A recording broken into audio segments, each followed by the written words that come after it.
All right, I hope this is working because I have not had a chance to calibrate anything, and we've had gremlins, and this has been the Mondayest Tuesday that I have ever had in quite some time. So, really would like this to go as decently smoothly as possible, if at all, on there. Sorry, just soapboxing for a minute. It's been Tuesdays. Sometimes I have a lot harder problems with than actual Mondays, and this was a Monday-ish Tuesday to say the least on there. Okay, so I'm Chief Meteorologist Austen Onek. This is Weather Overtime. It's again a quiet start to everything, so we are seeing Tuesday wrap up and in the books.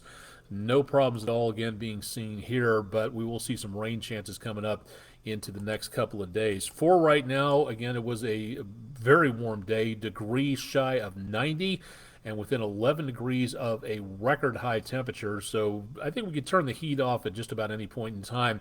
And we are just shy of about 4 inches behind on rainfall. So we have a need of some rain out there. We're not quite in drought territory yet, but we're also not exactly where we should be at this time of the year. We finished up September with a big deficit. Now we're starting over with another deficit for October.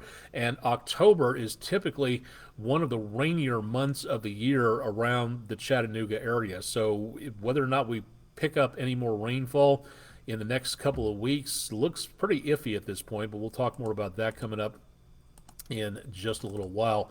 From the Facebook group, had to borrow this out there. We're kind of running low on pictures, so went to the Kansas sunrise and sunsets picture sharing group on Facebook. Al Schermacher, whether you know it or not, thank you very much for donating a weather window picture of the day for the West Shore Home Weather Window from Muscatah, Kansas, a word which in Kickapoo supposedly means prairie on fire or beautiful prairie. I'm not too sure which one. Hopefully that's true. But a beautiful view of an autumn evening in Muscatah, Kansas. So thank you very much, Mr. Schermacher, for sharing, quote unquote, that picture. Very nice one there. If you've got pictures, send them in to us at pictures@wdef.com or drop them to us on our social media channels. We'd love to see again what you're seeing out there. Lee Point, where sunset was earlier on tonight, a beautiful view on the Plainview outdoor advertising camera. A few clouds into and around the area earlier, but plenty of sunset and a spider on the camera lens. Bailey's Heating and Air camera doing their best to make certain that we have less mosquitoes downtown. So thank you, Mr. Spider, for contributing to that. Clear skies to the west of Island Cove Marina and Resort. All these available again on the EPB Fiber Optics WeatherCam network. We'll have to turn this camera around. Not seeing a lot here except for the lights of Ruby Falls. And that, again, is where we're seeing the News 12 studio camera from veteran-owned Patriot Concrete, our sponsor there. Traffic at 2475, backed up again, heading west from 75 north. Areas to the left-hand side of the screen and just off of there are seeing some changes in the patterns of the traffic thanks to the major construction. A couple of bridges have been removed, and they're putting those back in place, but construction is going to take a while, so there's going to be some backups there and going to be seeing some slowdowns into and around the area. So from the Tomahawk crane and rigging camera, quiet, dry, good night for travelers across the area there. And from the Speedy's Total Car Care Chattanooga Theater Center camera looking over Coolidge Park and some of the bridges in downtown, it's again fairly quiet for the time being. Not seeing any problems with rainfall or anything else even close to the area. Clear skies, temperatures back in the lower 70s for the rest of the evening. Heading out on the golf course tomorrow, it's going to be warm and a trifle breezy, but not as windy as it's going to be in the course of the next several days. So expecting another warm day. Winds out of the south at 5 to 10 miles an hour might be a bit of a problem for the slice or the hook. And likewise, if you're heading out the door to do any outdoor stuff, fishing, boating, bird watching, whatever, hiking, whatever you've got, take the water along. You're going to need it because it is going to be warm with temperatures back into the mid to upper 80s again across much of the area. So we continue again to see those patterns continuing for the course of the next couple of days at least. Then changes are coming our direction. We've got high pressure over the East Coast, and not seeing anything again in the way of very warm, anything in the way of very dry weather coming up. The really cold air is back to our north, and this is where it's going to be coming from, out of the Northwest Territories. This is going to be making its way down, pushing this storm system here as we go toward the next couple of days. But notice that on both sides of this storm system, very much on the limited amount of moisture. So there's little, if anything, really going on for right now just yet. But this is heading our direction, and we will see more potential of showers and some thunderstorms out there north of us at least. I doubt we're going to see too much in the way of thunderstorms here for any time soon. We see the potential of just a few clouds. Temperatures tomorrow morning, Wednesday morning, in the upper 50s to the lower 60s. And then we get into and around the area of tomorrow afternoon. This pattern is going to continue for a while. Cool enough in the morning, upper 50s, lower 60s, mid to upper 80s as we go into the afternoon. Lower 60s, upper 50s for Thursday morning. More clouds by Thursday afternoon. The clouds will filter out a little bit more of the sunshine, and then we see again the potential for more in the way of rainfall, kind of, sort of. As we go toward Thursday evening, some showers drift through. But again, heading into high pressure, that's going to do a very good job of just falling apart. And then we get toward Friday afternoon, some speckles of showers, maybe some thunderstorms out there to our east and north. Better chances of some showers in and around the area, mainly to our east. It looks like things will be clearing out as we go toward Friday Night Football. We'll keep an eye on that, so keep it tuned to News 12 again for more about that in the near future. Overall, in the next few days, outside of this next chance of rainfall, we have little, if anything, in the way of precipitation anytime soon. We really do not have anything coming up in the way of big rainfall events, so it looks like we may pull a scratch on the entire first half of the month of October. We just don't really see much of anything. Matter of fact, this is the way it works out for now. The time code up here below the word forecast, keep an eye on that. And in the next couple of days, yes, there will be a chance of some showers out there, maybe lingering to around Saturday morning. But again, notice the dry air coming through here and pushing all that. And as we put this into motion again, watch what happens from Friday and Saturday onwards. Nothing, just dry as can be. Some moisture coming up from the Gulf of Mexico by Friday the 13th, and then we see a few clouds out of that, but that's about it. Maybe a tropical system forming off the east coast. That could be interesting to take a look at. But the main thing we're looking at for now, pretty stagnant atmosphere. So we do have a decent amount of smoke in the area, and a lot of this smoke has traveled its way down across portions of the Atlantic and also through the plain states, to where we have seen a decent amount of that smoke travel from Canada and then get wrapped up around the southeastern United States. So we do have some haze around. Whether or not it clears the area immediately doesn't look like it, but then that drier, cooler air comes on through, and that's where we see some more pleasant conditions into the weekend itself. So rainfall chances, just really not seeing that at this point. We still see, again, the potential for some rainfall, but for right now, I think that the best potential of rain is going to be well out into the plain states, crossing through the Missouri and the mid-Mississippi river valleys.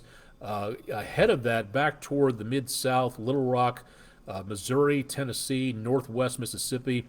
That's where we could see a decent amount of rainfall popping up. But then notice, as this goes forward into Wednesday night and Thursday morning, all that stuff, the farther east it goes, doesn't go too far to the east. There's just really not that much out there, but there will be enough energy in the atmosphere to give us the potential of maybe some development of some showers and thunderstorms. But that, again, is about as good as what we have for the time being. Again, for now, just not seeing a lot of concern out there where it comes to rain. We could get some. I just don't see a lot of it coming our direction. Temperatures back in the mid-80s.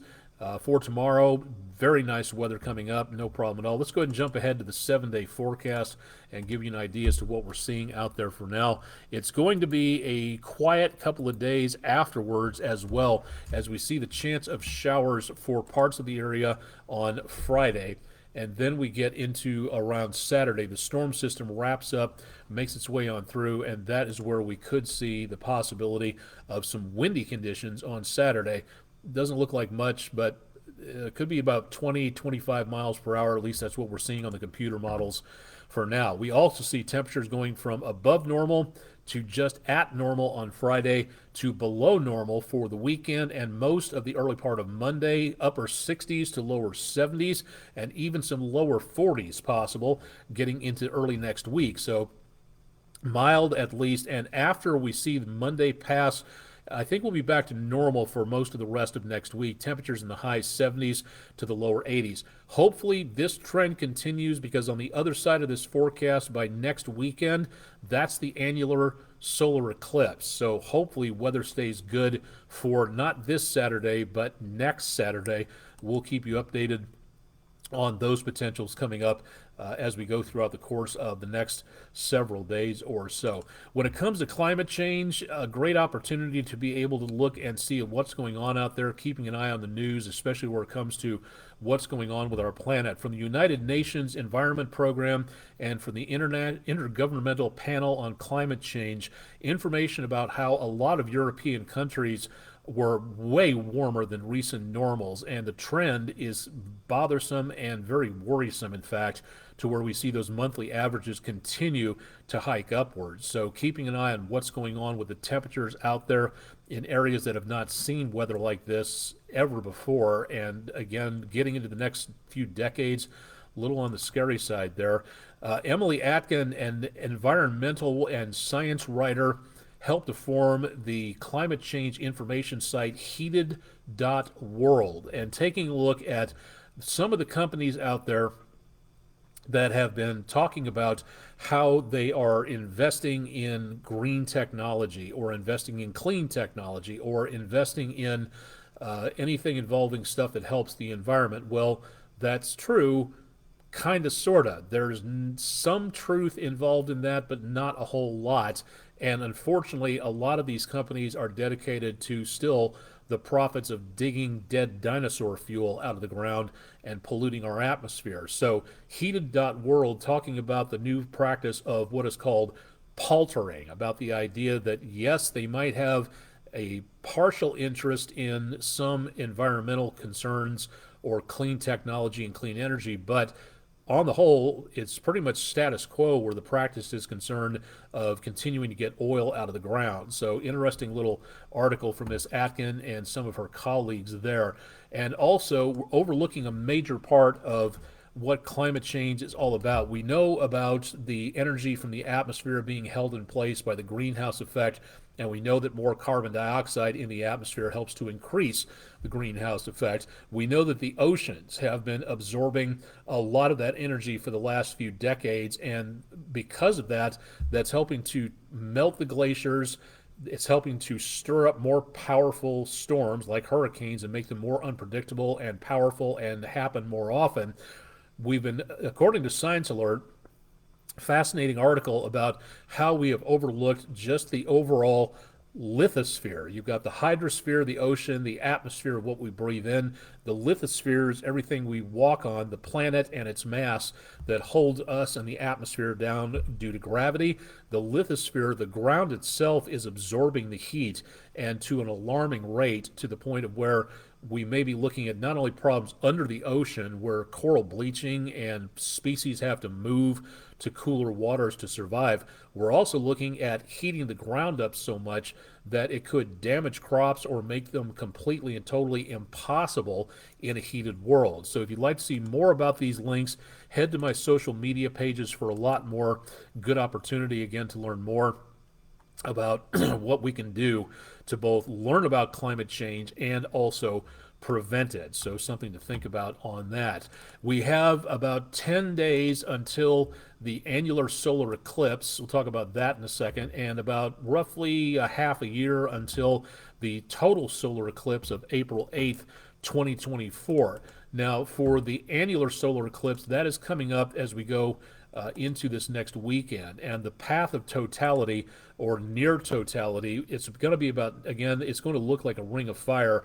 The totality path, so to speak, is going to be way to our west, Oregon through Texas. That's going to be the way where the moon covers up the most part of the sun. Now for us, way over here to the east, we are not going to be seeing anything huge out of this. At least we're not going to see everything covered up. We're going to be along that 50% line in the News 12 viewing area. So it's going to be kind of like a crescent moon, only it's going to be a crescent sun, where the sun goes across the moon goes across the lunar surface. So 10 days out from that, and again, we won't see everything there, but hopefully clear skies, because this is a magnificently cool thing to be able to see.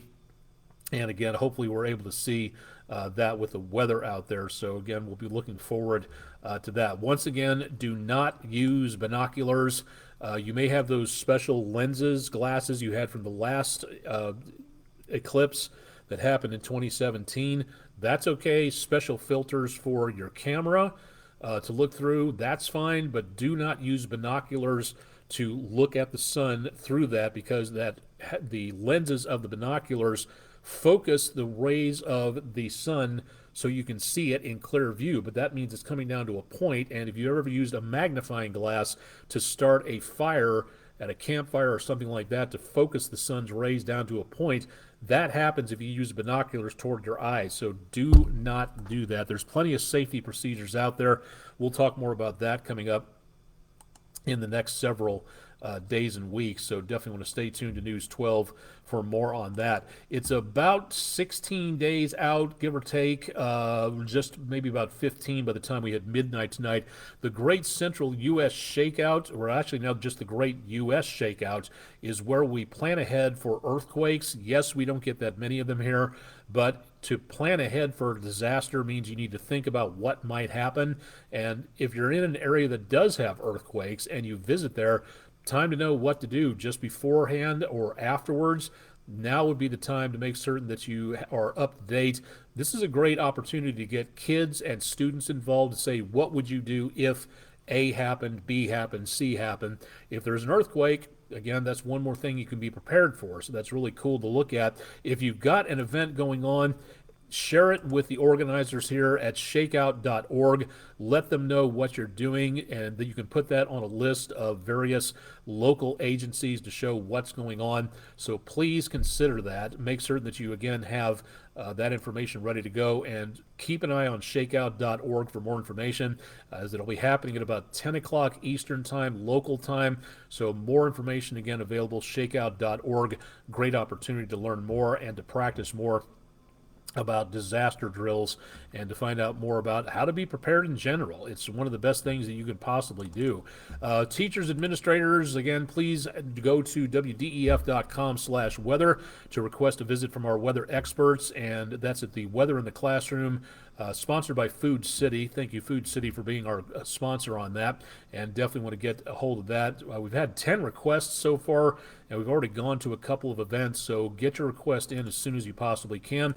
Program your weather radio. Also go to wdef.com to find out more about how we can help. There's a video there that'll help teach you a little bit more about what needs to be done if you'd like to know more a little bit about that. Also, I didn't have time to finish the graphic before we got on with this weather overtime segment, but remember, this is Banned Books Week. It's a great time to learn about the First Amendment, about the dangers of censorship, and about the most challenged books in school libraries and public libraries across the country, and why censorship is so dangerous. So if you'd like to know more about that, go to Banned Books, search Banned Books Week, or go to ALA.org, the American Library Association. They're the ones who sponsored this, and this is the week for right now. Sorry about the date taking place there, but it's the 2023 version. Just wanted to throw that out there because, again, being in the news business, the First Amendment is something that is very near and dear to us, so we want to make certain that everybody is watching along and reading along with this and hoping to stand together against book bans and against things like censorship, to fight fear and fight fear-mongering among the public, and to increase knowledge of what goes on from an author's books. It's important for everybody to take a stand on things like this. I think that'll do it for tonight. I think I've covered pretty much just about everything. That should do it for weather overtime this evening. Again, it's quiet now, but more chances of rain as we get into around the end of the week, and looking pretty good for next week. Even some cooler conditions, very crisp this weekend, dare I say it. So looking pretty good all the way on through. and shouldn't be a problem. Severe weather season is just around the corner, so now's the time to get ready for that and prepare for it.